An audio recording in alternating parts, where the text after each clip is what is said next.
আজকে আমি যে রান্নাটা করব এই রান্নাটা কিন্তু বৃষ্টির দিনের জন্য একদম পারফেক্ট রান্না।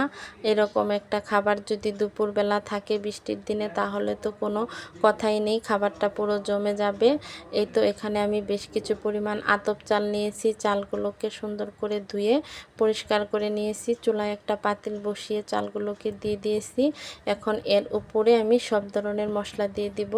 দিয়েছি আদা রসুন জিরা বাটা, একটু হলুদ গুঁড়ো, মরিচ গুঁড়ো, ধনিয়া গুঁড়ো, আর দিয়ে দিলাম গরম মশলা, তেজপাতা, পেঁয়াজ কুচি, কাঁচামরিচ।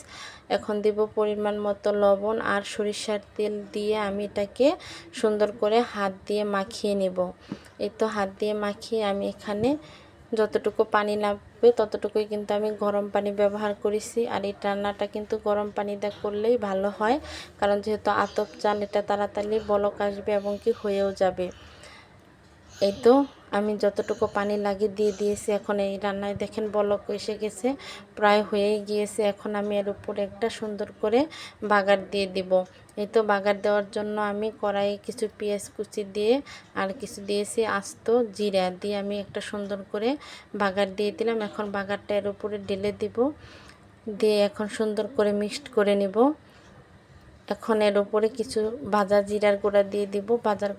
জিরার গুঁড়াটা দিয়েও আমি মিক্সড করে নামিয়ে নেব। এই তো রান্নাটা আমার প্রায় হয়ে গিয়েছে। চুলায় 5 মিনিট রেখে আমি নামিয়ে নেব। আর এটার সাথে খাওয়ার জন্য কিন্তু আমি গরুর বট রান্না করব। আর এটার সাথে কিন্তু গরুর বট দিয়ে খেতেই বেশি মজা। এই তো গরুর বট রান্না করার জন্য আমি গরুর বট আগে সুন্দর করে ভেজে নিতেছি।